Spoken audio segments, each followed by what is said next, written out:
What's up? This is Rebel Radio. What up? What up? This is DJ Newmark. This is Peanut Butter Wolf. It's your boy. It's okay. Keep checking out Rebel Radio. Rebel Radio. This is Rebel Radio. We're in the place right here. Rebel Radio is going down. Did you say Rebel Radio? Oh, wait. Let's do it again. Rebel Radio. What's up, Rebels? Welcome back to Rebel Radio, the weekly show where I bring you the rebels who are shaping our culture. We talk about how they do it, why they do it, and what you can do to get a little piece of the pie for yourself. We're also the only show to bring you new music every week from our friends over at EDM.com. I'm your host, Josh Levine. Happy New Year. This is our first episode of 2020.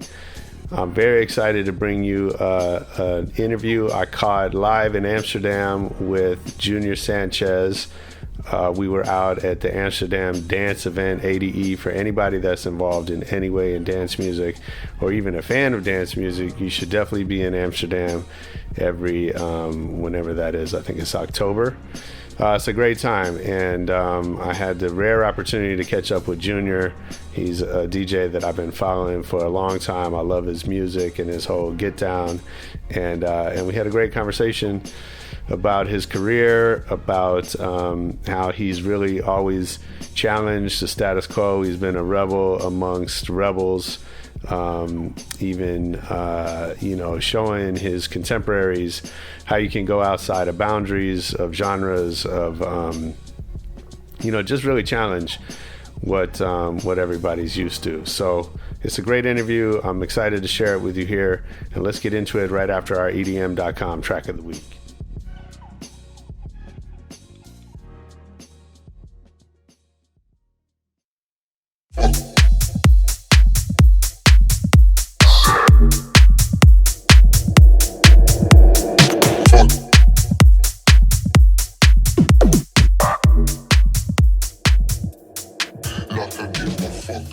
That was the EDM.com track of the week. That was Addo Woods with Fuck. Well, he spells it F-C-K, but I think you know what it's all about. Anyway, if you like that one, get over to EDM.com, check out more new music, and let's get into my interview right now with Junior Sanchez.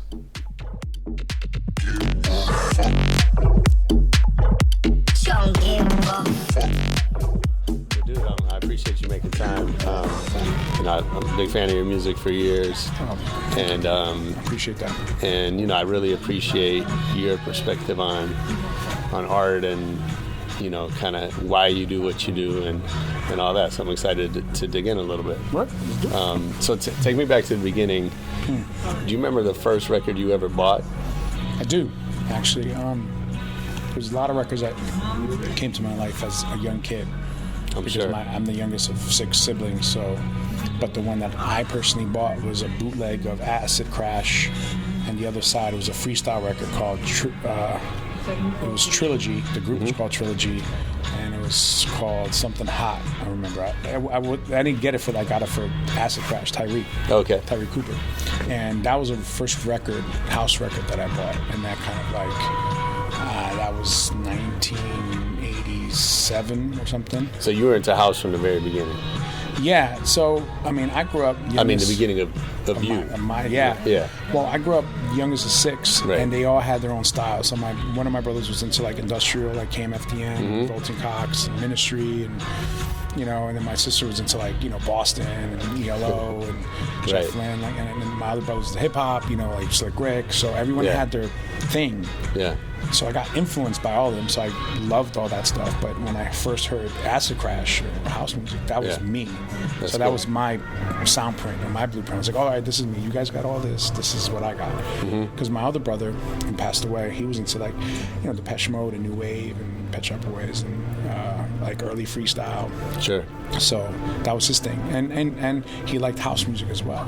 But, he was leaning more towards all the new wavy stuff and the freestyle stuff. And when house really, that was this is mine.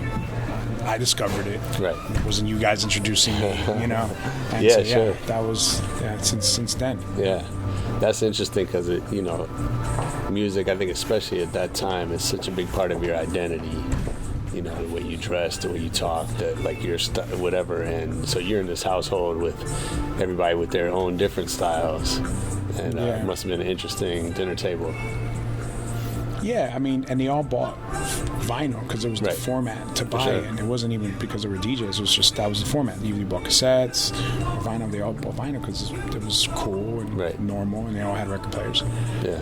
So when they left home, when they wound up leaving, they just didn't take the records. Mm-hmm. You know, they left them. So I just winded up pretty early on with a massive eclectic collection of That's music. amazing. You know, so I would have stacks of the Smiths and stacks of this and that, and I just continued to add to it as I got older. Yeah. And then I learned how to DJ mixing those records. So I would mix, whether it be my mother's Latin records, Brazilian records with new wave records, or KMFDM, Depeche Mode, this, and I would be mixing those. So I learned to mix early on with that style, and then that perfected the way I mixed and pitching and hearing. It actually helped me with my tuning of my ears, because I would know beforehand what record would go with the record, because you wouldn't wait to the end, right? Because you're kind of blending music, right? So if you you would just kind of figure out the key in your head. It was weird, like you kind of knew that, I did, and that helped me a lot early on. Who introduced you to DJing? So when I was in middle school, I had a friend, and he was the first friend that I knew that had a setup, like it was like Gemini setup, belt drive, with like the knob, the wheel. Yeah, I remember put those. your thumb. Yeah, he had that set up, and I started DJing then, right? And then in 1988, my brother comes over to introduce his wife. Now they've been together forever. At the time, his girlfriend to my mom, and it's going to sound complicated, but it's not. But her brother-in-law's brother. That's the simplest way I can put it. Okay, I used to say her sister's husband's brother. Her brother-in-law's brother. Yeah, I get it. Was a producer, and his name at the time, he had a record out called Fly Tetas. It was like a huge Latin freestyle record talking about titties. He had like the voice of like Tony Montana. Like, it was a big New York club record. Yeah. And he went by the moniker Jose Chinga, and was on Basement Records. And then he produced a lot of freestyle, and then he went on and did some house stuff. He did Joey Kidd, everything, all these like cool freestyle New York records. And I knew the record. I was like, because it was a big ass record talking about titties. Right. So everybody was like, I was like, oh my God, that I want to meet him. Of course. I'm like 11, I think, yeah. And I asked my mom if I could. So my brother lived with her brother-in-law at the time before they got married in his basement. And they lived in Newark. So I was like, can I go spend time with my brother and meet this guy? My mom said, yeah, if you go to church every Sunday, so you can do your thing and do communion. I don't know, confirmation. I don't know what it was, or something like that. And I said, yeah. So I would go spend the weekends with him, and lo and behold, Tony studio, the guy that did that record, was in the basement. That's the first time I saw his studio, and I hung out with him. He didn't treat me like a kid. He kind of like, I would hang out with him and it was the weekend, so to 2, 3, 4 in the morning, he's making music, and I'm just looking at him do stuff. And he gave me my first crate of records. Like, he went through his doubles and all this stuff, and just little by little, it was like a whole summer I was there. And he compiled the crate, and he said, here you go. Right. And that was my first real crate of records, and that's when I got the bug. And he plays a part in my first production years later as well, funny enough. Oh, okay. Yeah. Nice. Yeah, I mean, you seem to have a lot of people that you connected with really early on, from Armand, Harry Romero, that, I'm sure helped you in certain ways, you helped them. Yeah. Is there something, is there a secret to connecting with people? I was just out all the time. I remember when I met Armand, I met him in Boston at a rave. So I went to a rave in Boston, like one of those colors rave, like blue, red, green, I think it was Tom Mello rave. Okay. And I went to a rave, and he was playing. He was going by the name DJ Aviate, because that was his label, Aviate Records. Right. So he wasn't even on Armand van Helden. But he had like certain records out on AV8, Pirates Caribbean, like stuff like that. So I knew him, his music at least, and he was DJing, and I was at the time hustling. I was selling shirts. I would take like Burger King logo and we'll say Disco King and just sell them in raves. Amazing. And he was like, yo, I like that shirt. I gave him a shirt. Yeah. And he was like, yo, I'm moving to New York at this time, blah, blah, blah. Let's exchange numbers. And he's older than me. He's like, he's about 8 or 9 years older than me. And he was like, here's my number. And at that time, it was like literally a physical number. Call me on a piece of paper. Whatever, He's like, I'll call you when, he said, give me a number, I'll call you when I move to New York. Right. So he did. He actually called me. I remember being at my brother's house, and I get a call, because I think I gave him that number because I was there all the time. Or was it? Yeah. No, I checked the voicemail at my house, and he left a message on the voicemail, and I called him back. And he was like, yo, I'm having a party. You see, he moved to New York already. He was there for a few months, so it was the first time he called me. So he called me as soon as he came. He just got settled in. He found a place. And, so I'm having a party. I want to invite you. I'm here. I'm in New York now. And the party he lived in his loft near the music building on 30th Street, and he had 2 roommates. One now works as a radio dude named John the Horse McMahon's like a radio guy, I think for Interscope or something. Oh, okay. John, and some other dude was like a photographer, so they all shared a room, and his room was in this old fur vault, so the door was like this crazy ass heavy door. Anyway, so I go to this party, and his loft was probably as big as his room right now. Yeah, a little bit more. And it was wall-to-wall people in there, between all of them inviting who they knew, right? So it was an eclectic group of people, but Gladys was there, Pizarro from Strictly Rhythm, Roger Sanchez was there, all these people were there, and I walked into Armand's room, and I see Roger and Armand's, at that time, his baby's mom, sitting on the bed, and she's crying. Like, yo, what's up? What's going on? Like, why is she crying? He goes, oh, she just found out Roger did love dancing. And I was just like, oh, shit. And that was emotional, because I'm like, damn, man, like, look how people affect people, like records affect people, For sure. So she's meeting Roger for the first time. That record connected her so much, she started dancing. Plus, they're probably all in ecstasy. So it was like that, and I wasn't. So I was walking in completely so into a room full of emotion, So Armand had, grabbed me from the neck and it was like scratched my, like, give me a noogie in the head, and Gladys was coming and he was like, this is the next kid right here. And she looks at me, she was like, all right, come to my office, bring me some music, and bring me on a DAT. I don't want no cassettes. And I turned to him later, I'm like, yo, what's a DAT? So I go and I'm like, I take that, to me, I was just like focused. And I go to my friend who was the musical director or he ran the music for his college, for Montclair State University. And he was like, yeah, we got tons of those and nobody uses them, DAT machines. It's like in the back, he's like, that literally 2 racks full of Panasonic 3700s. Yep. Just, and I just go there with a screwdriver. I'm like, let's go. I take one. He was like, just, I don't know, go. I took one was like, one thing was true. I should have just took another one. There was so many, but I'm fixated on this one. I'm bending the ear of it. That was the one, man. That was the one. And I took that one and I made my first records, and I remember bringing it to Gladys and she signed them. And my thought mentality back then, it wasn't even about, I'm going to be a superstar DJ. I was going to fly around the world. I was like, she gave me a check. I'm like, yo, $1,200. I think it was like $1,200 or $1,500. I'm like, yo, I can open a bank account. I can kind of find my own place. If I do one of these a month, I could live. Yeah. I could, at the time, as a kid, sure. I mean, I'm young. Sure. That's it. That was my only thought of success. Yeah. There was no like preconceived notion of like, I'm gonna be this thing. Yeah. We weren't doing it for those reasons. We were just doing it because we loved it and we just wanted to survive. So what is it now? How do you define success now? Happiness. Straight up being happy. Okay. That's real for me at this point and where I am in my life is happiness. Yeah. I'm not about repeating myself to achieve what I achieved already. So, I look at what I've done, fantastic, I'm cool with the accolades, but I'm not into just repeating myself, kind of growth. Yeah.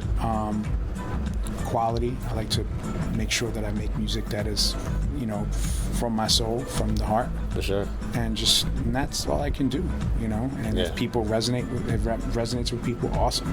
That's all you can ask for. Yeah. So. I saw a quote. You said that art is about being a rebel. Yeah. Which is part of, why you're a great fit for this show. Yeah. 'Cause it's called Rebel Radio, yeah. and we talk to people that are rebels. And so I wonder, do you ever catch yourself kind of getting stuck in your comfort zone? And what do you do to push yourself out of that? Man, it's funny because I've always been my worst enemy with that. Like, my Achilles heel is getting bored too quickly. Mm-hmm. And that caused a big problem for my career, I think, early on, because I was just like constantly trying to find something else. Yeah. And then, so if everyone was putting down guitars and picking up turntables, I was like, all right, I'm gonna pick up that guitar. And so, but people, right. So they were just catching up, and I'm moving on. Not to say I'm like this prolific head thinker. It was just my problem that I was constantly like on something, and then by the time I was tired of it, people were catching up to that, and I'm like, right. Okay, I'm on to this next thing. And I should just stay there.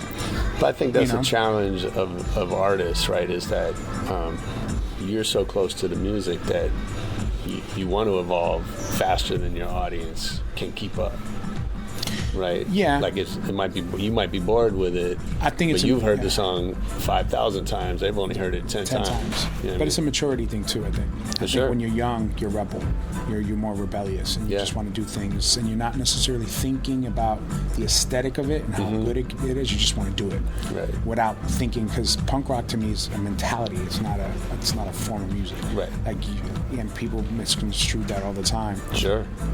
You can be a flute player and beat the shit out of somebody. That's pretty punk. It's an attitude. That's right. What you put into something. So, early on when we listened to Kerry Chandler and his kick drums on those deep records, that was punk for house people. Because me and Armand was like, his kicks are so tough, and they're different than the traditional deep house producers at the time. That's what made it rebel to us. And then that's what inspired us to go, damn, we should make house records. But what all the New York producers are doing, let's not do what they're doing. Let's sample German techno and make New York house records and sign it to Strictly Rhythm. Wow. Like, that was our thought process. Like, let's take from the shit that nobody's doing here and slow it down. Because that's what we would do. We would take techno records and just, pitch it way down and play it with Louie records, Master Network records. And that's why he was already criticized at first. In the beginning, people didn't really like Armand stuff because it was different. Sure. So they were like, well, you don't understand. You try to destroy or you try to, diss. Right. They were like, what is this? Is this techno or whatever? So. Yeah, there's a lot of evidence that people, as much as we think we want something new, we really like what's familiar. Yeah, totally, man. You want the chords, and you want, we just wanted wanted people sort of we slowly. wanted that, but we wanted it to have a different aesthetic to it. Yeah. If we wore a suit, we're gonna wear a suit, but we're gonna dress it up with a different shoe or a different cut, or maybe the jacket's gonna look way bugged out. But you're still rocking a suit. That's right. So how do you bring that rebellion now? Now that you're wiser and gone through that youthful phase. With keeping things quality, not quantity, strategic, and making things that are really good, that you can really tell, damn, even if it's a track, you can listen to it and go, that's thought, there was thought put behind it. It's not like, I'm putting together, sample packs and this and that, and just, you can tell when somebody puts their soul, heart into something. I was telling somebody yesterday, everything has soul in it. Techno is black. It's from Detroit. You listen to good techno, you will hear soulfulness in there. Carl Craig does a record, or you hear soulful in it. You don't hear soul music when somebody does it and it's not from the heart. Right. They're just putting it together because they're just slapping it on because they just want to get it done, and they don't really know what they're doing. They're just doing it. Sure. So I think being rebellious now more than ever in this day and age, where there's so much music that is just watered down and whitewashed, and just stale Yeah. is actually putting heart into your work. That's right now is rebellious you can get because nobody's doing it. They're just doing it without heart because they're looking at this success of being the next this or the next that or the vanity, the fame, the whatever it is. They're doing it for different reasons. So I think like being rebellious right now is putting heart back into the music, which was never gone from me, but now it's like more apparent. I'm making it more evident. Yeah. So I always try to make music with a purpose. Even if it's the smallest thing, to me, it means something. If somebody can decipher it, great. I don't want to tell people why I'm doing it because I think music should be left to interpretation, Yeah. But there's always a purpose why I'm doing it. I like that. We're here in Amsterdam. This city always inspires me. Just there's something about the water, the canals, and the architecture, and I love the young energy. There's so many people here that they just come here like this is their first time leaving home. Yeah, they're in Amsterdam and they're going wild, and like I just to me I feed off of that. What's inspiring you right now outside of music? Food. Yeah. Chefs. That's inspiring to me. I've been like for the past few years. I mean, for a while, what's funny, I've been around that world a lot since I started my career, but I was so young and naive to what I was exposed to. I had no idea. Yeah, we don't appreciate food. We don't appreciate it when you're young. Yeah. But I'm learning that they're just like us, and some chefs are crazy. They're artists. They're artists. Yeah. They're nuts. Yeah. And I'm comparing. It made me realize that I'm actually not that crazy. What's that? Give me an example. Meaning, when you look at some of our favorite artists, like right, whether it be painters or singers, poets, musicians, whatever, some are out of their fucking minds. Yeah. Like for real. And I'm like, damn, I'm not really out of my mind. So am I that good? Well, you didn't cut your ear off. Yeah, so. Like you think about it, you're like, damn. But food is inspiring to me because having the same sensory because you're putting something in your mouth that you think looks like something, you pop it in, it tastes like something else. Music, you can interpret that to music too. It's ingredients, how you structure, how you deconstructing something. Now I'm like, okay, I want to make a soulful record, but I don't want it to be just like a traditional soulful record. What am I going to do to make it different? Which is difficult to make it different. That it's a little bit more modern, but without intentionally being so right that I'm going over people's heads, because that's what I did a long time, is go over people's heads. Sure. So it's finding that balance. Yeah. But yeah, that's inspiring me. It's hard to do. I mean, you can if you're behind the tables, you can see it when you go over people's heads, right? Because they stop dancing. Yeah. But in the studio, that's much harder. Yeah. To grasp, right? I remember playing Pasha. This is in Ibiza, like pre-DFA, like James Murphy early on as a friend. I remember championing a lot of his records because to me it was like the reemergence of ESG, and like to me it was dance music live, live dance music. Sure. And I was into it. I'm like, there was a moment in time that I was really wanting to have more organic in house, because at that time there was house music was really stale. That's what happened when the genre you're in doesn't inspire anymore. You start looking at other things to infuse to make it a little better. But a lot of people just don't. They're purists. They want, even if it's bad, it's good. Like just stay in your lane. Yeah. And I remember playing it was either like a DFA record or House of Jealous Lovers or something of that sort, which is The Rapture. And I was kindly asked the first time it ever happened to not play this, or just to kind of, you want to end early? By the manager. By the club, somebody in the club. I can't remember who it was. Yeah. And I'm looking, I'm like, in hindsight, when I think about it now, I get it. It's a house club, but they're not understanding that this is dance music. Right. But I wasn't staying at that time in their lane. Sure. And it was scaring them. Yeah. That stuff like that happens, man. Yeah. It's interesting shit. Back to, you're talking about starting out and just the drive, the hustle, T-shirts, being at the studio, being in the clubs, doing kind of whatever it takes. Where do you see that with youngsters coming up today?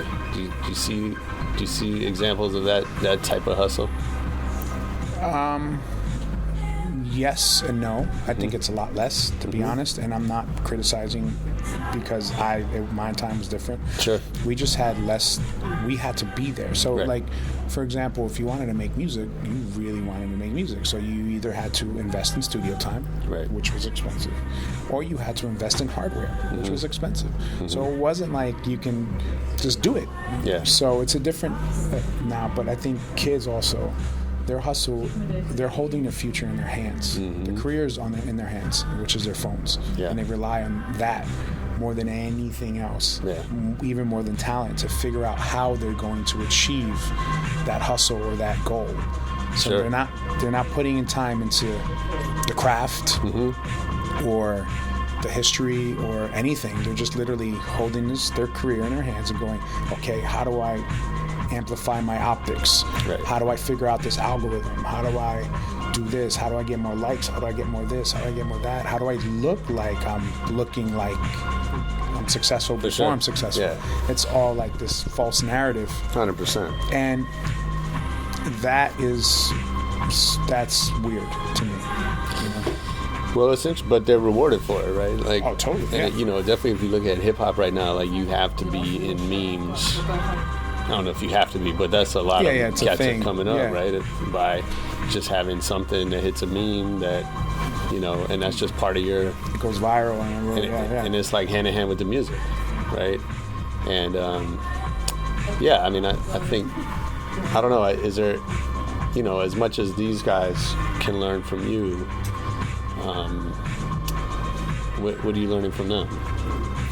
There's a lot I learned from younger artists. I think and you can tell. I hear some young artists when they're making records and they don't know what they're doing. I hear that innocence again, and I like that. Yeah. Like that. Okay, you really don't know what you're doing, but you figured something out. Yeah. And you hear that rawness of a record that I may forgot the rawness. I'm like, because I know how to do different. I produce in different ways, so I'm like, damn. I should simplify again. I should just, you know, maybe not compress so much, or maybe do this, or maybe compress more, like, or just destroy that kiss or that kick, and, or, you know, beef up my harmonic. Like, you start thinking like, damn, man, or less is more. Right. Why am I using so much? So, you know, I get inspired a lot by young kids because, you know, and a lot of them is with, you know, with the DAWs, you know, they dive into shit that, you know, I necessarily would stay away from. I'm like, oh, okay, you know, and learn new tricks, you know. So I get inspired by the youth for sure. You know, I still think I ain't that old. You know, so for sure. I mean, I'm when older than them. Yeah, I'm not 16 20 or 20 coming up. Right. Yeah, 16, man. When you're that young and you have that world in your hand, I look at them like, man, you guys can do anything. Yeah. Stop looking at your phone or thinking about that, and you know, go dive into the music and just put your time in. These kids look at a year now like 10 years, and it is true because technology's made it that way. Like, for now, 1 week is 1 month, 1 month is 3 months, 3 months is 6 months, and it's just changing.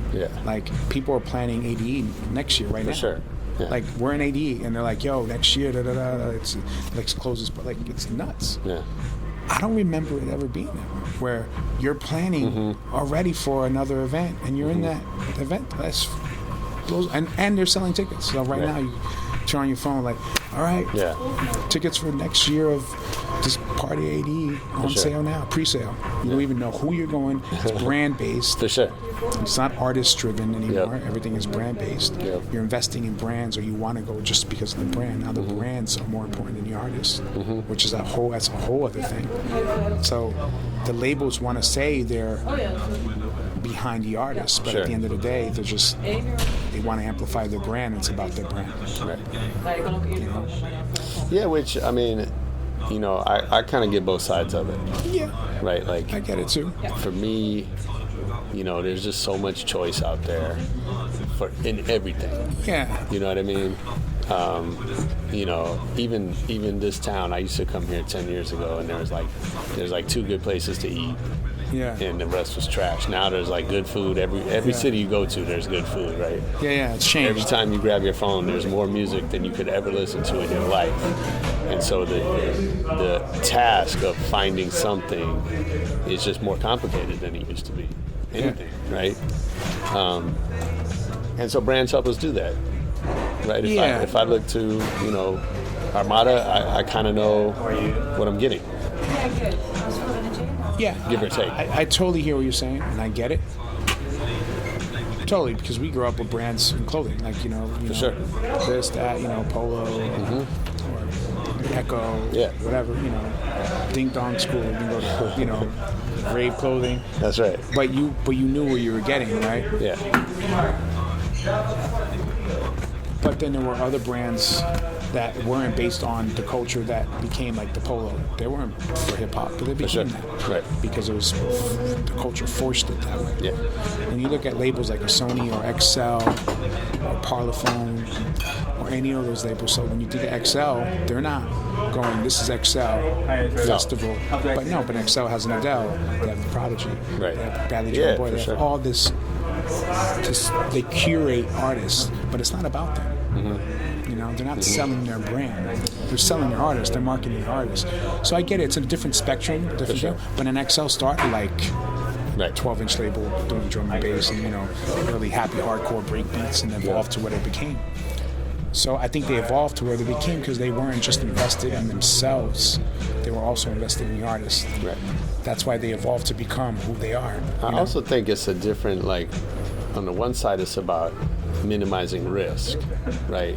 Meaning kind of what you were saying before, if everything kind of sounds the same, well then if you like one, you're probably going to like the rest of it. Yeah. But now, is any of it going to really move you and challenge you and take you out of your comfort zone? Probably not. Probably not, yeah. Because that's not what they're, You're right, but so they're playing it safe, kind of what you were talking about. Yeah, but what happens is the labels, I think, wind up feeling that they're more important than the artist. Sure.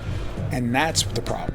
So here we are, they'll go, they have this brand and event, and they have this lineup, but at the end of the day, they're looking at themselves going, it's about, they want to say it's about the artists that are playing, but really it could be anybody there. I mean, I think there's a saying, I might be making this up, that success has 1,000 fathers, right? So everybody sees that it's them, the artist, the manager, the label, it's me, it's me. No, it's yeah, right. Everyone thinks it's them that made it happen, whatever. And there's some truth to all of that, but we're in an industry that likes to overplay that. Yeah, it's true. Okay, I guess that's my own personal viewpoint. So, but you have a label, and you've had labels throughout your career. So, how do you approach? What's your approach? Artists. I don't A&R it. It's funny when people ask me for records, and it's so interesting. And I had this conversation with a couple of friends of mine, and they're like, and it's from the label-owned A&R guy, yo, we love what you do. Give us a record, and you give them a record. Yeah, but we wanted to sound more like this. You're okay, but I just gave you what you came to me for a record. For sure. So.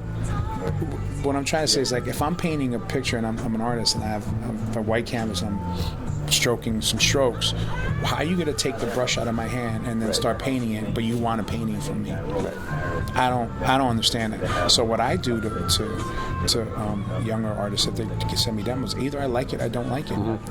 If I kind of like it and I'm I think it's too long or it's a simple suggestion, maybe just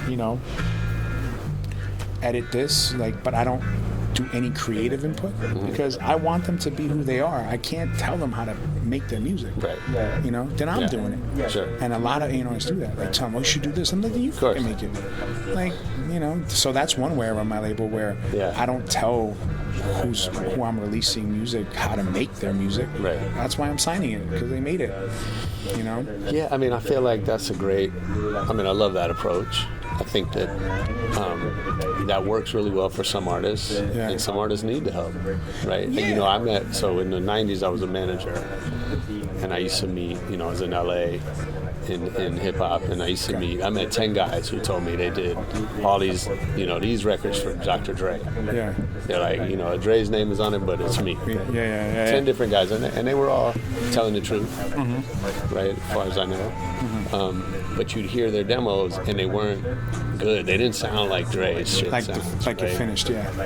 And so you know, you learned what Dre did. He may not have written those first notes, right? But he took somebody's stuff that was pretty good and made it what we heard on the records. But that's different because that's production on a level of like, it's like Quincy Jones, Rod Temperton. For sure. You know, on that level caliber. Yeah. I'm not going to, if I'm just signing these records, I'm not going to co-produce it and this and that and go and put my, that's more in depth. sure. Where, Yeah. well, you should, these kids, you That's should a give them different- some pointers, Right. you know. But yeah, Dre's at a point and a level where he needs a factory of producing, and he perfects it later, and then they get For the sure. publishing. I Right. think that mental totally. Yeah, and all these A&R guys you're talking about, they're not Dr. Dre either. No, so yeah, we're get it. living in a world like you should be able to make these tracks Right. and just do it and not. Yeah. It's not. I'm not saying I'm not. I'm saying it's easy. It's not. It's not. It's I get it. But yeah, these they don't. They wind up. I've had A&Rs literally saying you should change this vocal, put this. I don't like this melody. Change that. Move this drop. Move. And like, man, you're making them like you're doing this. Then do it yourself. You Right. should make records actually because then I should. Sure. And that's what I think is funny. I think A&Ring it's always good to help the artist, but I think it's good to help them shine better instead of trying to force you on them. So if I was working and producing a band, I'm not going to change the band. I'm just Right. going to enhance them and make what they already do good better. But I'm not going to change their aesthetic or what how you know what I'm saying? Yeah. Like really No, I get it. add too much of me to sure. them because then it becomes me. It's not really what Right. they're about. So besides the music, what do you look for in an artist to know you want to work with them? On a long term is definitely the X factor, meaning like, yo, you're a beast. Like if there's a kid, Lord, if there's a kid that is like, she's big. Bananas. Yeah. A kid that's really like, yo, you see that potential that you want to nurture and you help, I'm totally, bring them under my wing and help them. Nice. Yeah, because I like doing that and I love doing it, But there's far and few between that you find some kid Sure. that's really like, Of course, I mean, you got to be protective of your time and resources. yeah, absolutely. Yeah. Especially in this day and age. For sure. But usually if I like it and I'll play it, I'll put it out. Yeah. And I make it as easy as possible for the artist. Like we'll put it out. Here's some options for release dates, whatever. I'm working on a new project right now with a friend of mine, with Demure, and we're doing something collectively with hopefully 2 other people. I think it's one of the first times that a group of real individual DJs and producers get together and do something. Nice. You're And not going to tell me what it is. walk the walk and talk the talk, meaning like truly support the artists that we bring in. Oh, cool. Put them on the events for real, not like, we will put Right, you right, down, right. and then Got you on at 8 o'clock or something. yeah, or not get them on at all. Like, Oh, wow. Like do a party in their city Yeah. and not invite the younger kids that are from there to play. Yeah. So we're doing something. I think the kids don't realize one of the really disconnects right now. Back in one of the disconnects between the street kids now that they don't know is that this music is theirs. Sure. Like house music, techno is theirs. It's black, Puerto Rican, it's from the streets. It's created techno is from Detroit, and they don't know this. So there's that disconnect. But if they realize this, they claim ownership. That's why Kanye looks like a genius when he samples a house record. They're like, oh, this motherfucker's a genius, because they don't know where it comes from. No, I mean, I had Kenny Larkin on the show not that long ago. Yeah. Love Kenny. Me too. But he talks about like he considers himself and his guys he came up with, they're like the Little Richards, right? Yeah. That started the sound and then immediately got co-opted by white producers, white promoters, all of that, right? And, brought it back to the world as this white thing. Which is, it's if you look at the pattern of musical history, right, kind of what happens in everything. Yeah, house music, same thing. Yeah, rock music, same thing. Right. Yeah. It is. It's just, it is what it is. For sure. So we acknowledge that. Now, I'm not trying to fight it. It is what it is. All we got to do is now re-expose. We got to use what we have in our resources now is technology and information, and just feed it back to these kids so they learn. Yeah. I was getting my hair cut the other day, and not my normal barber. It's the other dude. So it's funny because real quick, I was taking my girl to get her haircut into a place where she wasn't normally go to. So I was like, she was all like tensed up. I'm like, just don't worry about it. Just somebody cut your hair. It's not that simple for girls, right? Yeah. So she went in, and I'm like, I had time. Like, let me go find, because I was going on a trip. Let me go find somebody real quick to do me up. I found a spot. And I go in, and I started feeling like her. Like, oh, fuck. And then, anyway, it was uncomfortable. Right. Lo and behold, they're playing music, and then Robin S. comes on, Show Me Love. And it was brothers, like two black kids, kids maybe in their 20s. Come in here, and he's like, yo, this is the jam. I'm like, I'm just listening. Crystal Water comes on. I guess whatever playlist that was, it was his. Before that, it was like Chance the Rapper, this and that, Run the Jewels. You know, it was eclectic. Yeah. I'm like, y'all like this? And he's like, yo, this is the shit, man. I know. I was listening to then he's like, I was listening to more of Robin S. and she had dope records. I'm like, wow. They had no idea. They're like, yeah, man, this is Europe stuff. This is us. This is, techno is black. It comes from Detroit. And sure. Like, nah, for real? Yeah. And I'm just not trying to educate and not trying to be preachy and just talk and have barbershop talk in a way where they're like, yo, and they're looking at me like, who are you and why do you know this shit? And then I didn't tell them any information. But it was good to see that happening because that opens up the conversation. Yeah. And I think like a panel next year in ADE should be a panel like that, where you open up the conversation between, and it's hard maybe to do that here. Maybe it should be done in the States. Sure. Because how is this going to resonate from there? Yeah, so something. Right. Yeah, Ultra, exactly. Yeah. And an artist. I think artists need to, acknowledge that. But I think, hip house. I do think they need that back. here too. They need to hear. You say hip house needs to come back? For sure. Yeah, why not? Yo, think about it. When I was growing up, and I had this conversation with somebody from 300, from the Leor's company, a friend of mine that he's seen a lot. He was at Def Jam, and we had this conversation, and I pinpointed something. He was like, "You're right." When I was growing up, every hip hop artist at the time had a club joint on the record. Oh yeah. You had Queen Latifah, Coming to My House, How Do I Love D, Craig G turned his house into a home, Special Ed, this is for the club scene, Tribe Called Quest, Black is Black, even the DOC had a club joint. Oh damn. Yeah. We'll go look for that one. Dude, for everybody had a, Stomp, KYs, and then you had the more that just did house, but you had hip hop, MC Light, House Power. Yep. I mean, we can go on and on and on. Well, yeah, because at the time it was club music. Club music. But what happened was the connection to the gay culture that they turned their back on. For sure. 100%. And I asked them, like, you think that's what it was? You being a label guy at that time, in the trenches of that time. He was like, absolutely, they were scared. Right. So they had to detach themselves from that aesthetic or that thing because they were making hip hop. You can't have just a connection to house music being gay. It was like, nah. Sure. I mean, it was the same thing with rock and disco, right? Yeah. Or soul and disco. Shit that went down in Detroit and all that. Mm-hmm. Yeah, exactly. It's funny stuff. But it was working and it was happening. It was a movement. There was definitely something amazing. Yeah. Look at Jungle Brothers and Todd. For sure. Oh, fuck. That's crazy. We can have 20 million of those. We got more Robin S's. We have more Crystal Waters. So bring it back. Well, I mean, hopefully we'll try. We're ready. All we can do is try to do it.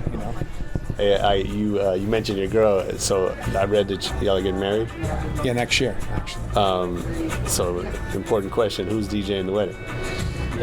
Wow. Whoever comes that's there that wants to grace the decks will. Okay. I know, everybody's down to do it. So, I'm sure it's gonna be. I'm gonna have. I mean, for a guy like you, that's not a simple choice. No, but I mean, there's good. Open it up to friends. Open it up to friends, and people bring USBs and have fun. That's cool. And let's have a good time. Yeah. Yeah. If we get there, I kind of want it to be organic. I was married once before I'm divorced. Okay. And I want this one to be a little bit more meaningful than. And I'm not saying the last one wasn't meaningful. It just was a different. I was in a different place in my life. For sure. And it was more of a party. Yeah. Then it was should I remember the wedding? I don't know. Should. That's right. Yeah. So. That's cool. So she's in Portugal right now. Actually, she was here. She left yesterday. She'll be back tomorrow morning. Oh, nice. To go see her grandmother and also look at places. Oh, We're gonna get married in Portugal. Oh, nice. Yeah. Amazing. What are you most excited about next? I'm excited for the next 5 years of this phase of my career. Okay. Of this time. I'm excited about what's about to happen, what's about to come. I'm going to work on another album. Okay. Which the last one I did was on Armada, actually, called Under the Influence. And most people don't know when I did that record. And it's our fault, all of our faults, that we get influenced by things that are outside of our realm. Like I'm influenced by Trevor Horn and Prince. Now, I'm gladly, I'm so lucky enough that I met someone like Trevor Horn and stuff. But you start saying all this stuff that is kind of out of your reach or out of your realm, really. Right.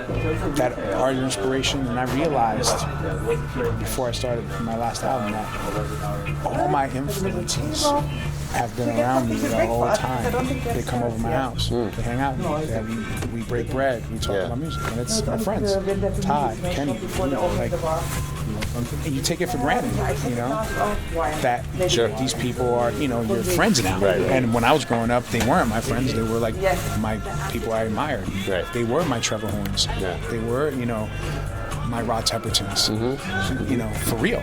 And then you become friends with them, and somehow it gets lost along the way, and then you revert back to oh man, Quincy Jones and this and that, and then you're like, yeah, they're amazing, but you're amazing, Todd. Fuck. And then we would go. I realized we would hang out in my house and we started listening to his old freestyle records that he produced. He did a shitload that I love, and he starts dancing, we get inspired. I'm like, damn, this is my influence. And so I did a whole record based around all of that. Oh, that's cool. Basically paying homage to my friends. Yeah. That was what Under the Influence was. Dope. Nice. Yeah. That's exciting. Well, I have a quick lightning round before I let you go. What's your favorite city to travel to? Spain. Who's your favorite DJ? Derek Carr. What's the last great book you read? Motley Crue, The Dirt. Oh, shit. Okay. What movie have you seen the most in your life? Purple Rain. That's a great movie, man. I watched it again earlier this year. Yeah. You ever wake up with a song playing in your head? Yes. What's the last one you can remember? It was, man. It was just recently, I can't remember the title now, but it was some pop record that was just on. Yeah. Usually that happens with the most annoying song. Yeah, it's not like a song that you love. It's like, Demi Lovato. It's like something just, yeah. What's the last thing you stole? Oh, damn, for real?